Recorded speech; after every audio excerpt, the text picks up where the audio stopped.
Bienvenidas y bienvenidos a una emisión más con su noticiero de confianza, Los Cazafantasmas, en donde te contamos lo más importante sobre el cuidado ambiental, la biotecnología y todas estas tecnologías que están transformando el universo que nosotros habitamos. Hoy abordaremos un tema súper importante, el tratamiento de emisiones atmosféricas y cómo es que tecnologías como los biofiltros, los biopercoladores y los biolavadores están ayudándonos a combatir toda esta contaminación en el aire. Además, vamos a ver un proceso súper sorprendente, la bioacumulación de metales, que es un proceso fundamental cuando hablamos de bioremediación y la limpieza del medio ambiente. Para todo ello contamos con un amplio equipo que está conformado por mis compañeras Cristi, Kim y Aaron y un servidor, con quienes estaremos sintonizando desde diferentes secciones y nos platicarán un poquito de todo esto que les acabo de mencionar. Vamos primero con mi compañera Cristi, quien nos va a explicar qué son todas estas tecnologías biológicas y por qué es que se han vuelto tan importantes en el mundo moderno y en la industria moderna. Hola, muchas gracias, Judith. Primeramente, comencemos entendiendo cuál es el problema. Como bien sabemos, las industrias liberan contaminantes, compuestos orgánicos volátiles, gases con mal olor, solventes, amoníaco, sulfuro de hidrógeno y partículas. Y estas emisiones afectan la salud pública y contribuyen al calentamiento global.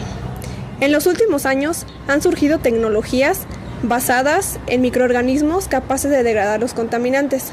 Y la ventaja de estas es que son económicas, ecológicas y utilizan menos químicos que los métodos tradicionales. Hoy les estaremos hablando de las tres más utilizadas, que son los biofiltros, biolavadores y biopercoladores. Cada una de ellas funciona de manera diferente, pero comparten la misma idea, que es utilizar microorganismos para transformar los contaminantes en sustancias menos dañinas. Para entender cada una más a detalle, vamos con Kim. Hola, soy Kim y primero les voy a hablar un poquito sobre los biofiltros. Los biofiltros son uno de los sistemas más sencillos y comunes. Consisten en un contenedor con un medio filtrante como compost, acerrín, fibra de coco, turba, donde viven en una comunidad de bacterias. El aire contaminado pasa a través del filtro y los microorganismos que degradan los compuestos tóxicos. Son ideales para tratar olores, compuestos orgánicos, volátiles y gases de desechos industriales. Las ventajas que tienen es que son de bajo costo y requieren poco mantenimiento. Y las desventajas es que requieren controlar la humedad y temperatura y esto puede saturarse en el tiempo.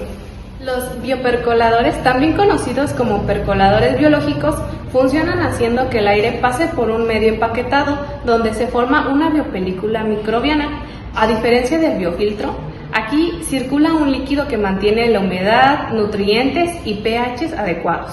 Son eficientes para gases solubles y de alta carga, ofrecen mayor estabilidad, pero requieren más monitoreo y energía que un biofiltro. En cuanto a la eficiencia del biopercolador, este sistema puede alcanzar porcentajes de remoción muy altos dependiendo del contaminante.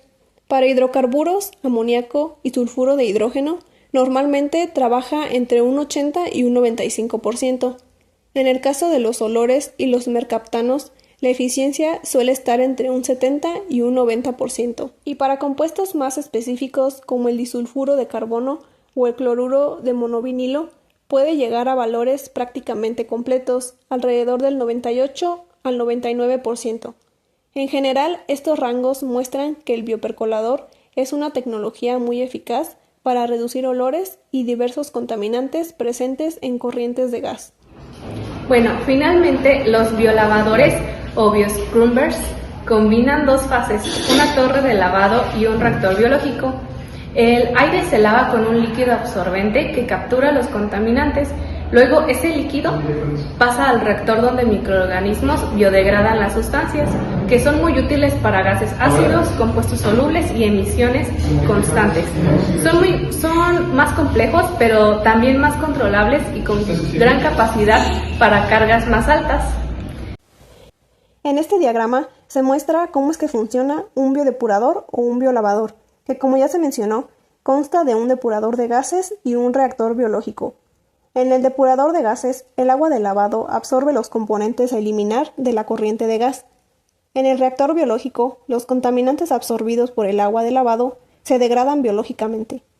El líquido depurador purificado circula al depurador, donde pueden reabsorber los contaminantes.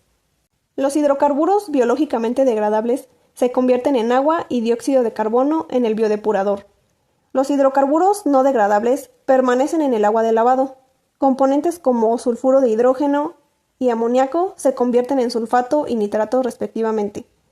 Es necesario realizar un drenaje regular para mantener bajo el contenido de sal y el nivel de hidrocarburos no degradables.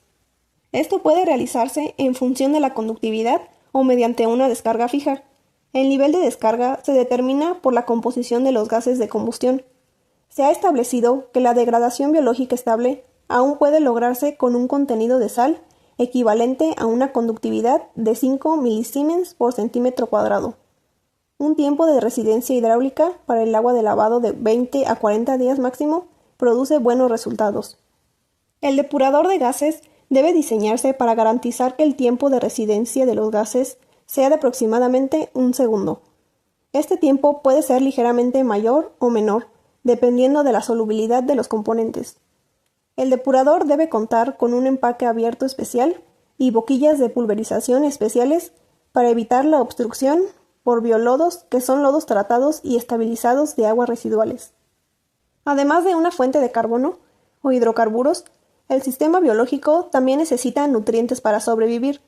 Para ello, se añade una mezcla de nutrientes a los biolavadores. Esta mezcla contiene nitrógeno, fósforo y oligoelementos. El reactor biológico contiene un dispositivo de aireación que suministra a las bacterias el oxígeno suficiente para descomponer los componentes. En caso de componentes poco solubles y difíciles de degradar, existe un riesgo real de que se liberen al aire. Para evitar la emisión de contaminantes durante la separación, lo mejor es devolver el aire del dispositivo de aireación al biolavador. El reactor biológico puede configurarse como un sistema de lodos activos o un sistema de biopelícula sobre un material portador. Los sistemas con material portador suelen tener una menor producción de lodos. Al poner en marcha el biolavador, se inyecta en el sistema biológico lodos procedentes de una planta de purificación biológica de agua o de otro biolavador. Estos lodos deben adaptarse a la composición específica de los gases de combustión. La adaptación a componentes difíciles de degradar puede tardar entre unas semanas y un mes antes de alcanzar la eficiencia predeterminada. Para degradar componentes específicos de azufre y cloro, a veces se inyectan cultivos de bacterias que se han cultivado específicamente en entornos de laboratorio. En cuanto al rendimiento de remoción, los biolavadores suelen trabajar con eficiencias bastante altas dependiendo del tipo de contaminante que estén tratando. Por ejemplo, en el caso de los compuestos orgánicos volátiles, normalmente alcanzan entre un 80 y un 90% de eliminación. Cuando se trata de olores, la eficiencia suele ser un poco menor, aproximadamente entre un 70 y un 80%, aunque esto puede variar según la composición del gas y las condiciones del proceso. Para amoníaco, que es un compuesto muy soluble en agua, los biolavadores pueden llegar a operar con eficiencias todavía más altas, generalmente entre un 80 y un 95% de remoción. De hecho, hay reportes específicos, como el de un biolavador usado en una fundición de aceites, donde se logró alrededor de un 75% de eliminación de olores, lo cual demuestra que aunque la eficiencia depende mucho de las características del gas y del diseño del sistema, estos equipos sí logran reducciones significativas en emisiones contaminantes. Como pueden ver, todas estas tecnologías representan un cambio enorme cuando nos enfocamos en los procesos limpios. Pero, ¿qué pasa cuando hablamos de los metales pesados que se encuentran en el ambiente? Bueno, pues para esto vamos con mi compañero Aarón, que nos hablará un poquito de la bioacumulación de metales y de la bioremediación. Adelante con Aarón. La acumulación de metales es un proceso por el cual organismos vivos como microalgas, bacterias, plantas u hongos absorben y almacenan metales pesados como arsénico, cadmio, mercurio y plomo. Esto puede sonar perjudicial para los organismos, pero es esencial y se puede utilizar para la remediación de ecosistemas. Por ejemplo, microorganismos especializados pueden ser utilizados para almacenar grandes cantidades de metales pesados en su interior y posteriormente ser extraídos de ecosistemas como ríos, lagos y tierras contaminadas. La bioremediación por bioacumulación de metales es un proceso eficiente y tiene un bajo costo, además de que no genera residuos tóxicos adicionales, pero tiene una gran limitante, y es que no todos los metales pesados pueden ser bioremediados de la misma manera. Además, el tiempo que toma remediar, por ejemplo, un agua residual, dependerá totalmente del organismo o microorganismo utilizado.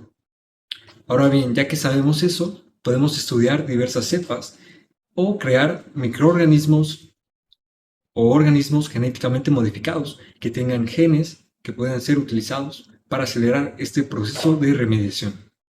Eso es todo. Hasta aquí mi reportaje. Ahora nos vemos con Judith.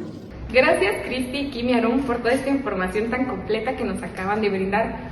Pues como podemos ver, todas estas tecnologías biológicas, los biofiltros, los biopercoladores y los biolavadores representan soluciones sostenibles para el tratamiento de emisiones atmosféricas, que es un problema que hemos estado enfrentando durante los últimos años. Y pues también, como nos comentó mi compañero Aaron, la bioacumulación de metales demuestra cómo la naturaleza misma nos puede ofrecer herramientas para combatir toda esta contaminación. La transición hacia procesos más limpios no solo es posible, sino que es urgente. Y todas estas innovaciones nos acercan a un futuro donde la industria y el medio ambiente pueden coexistir en armonía. Gracias por acompañar a los cazafantasmas un día más en una de nuestras emisiones. Nos vemos en la siguiente.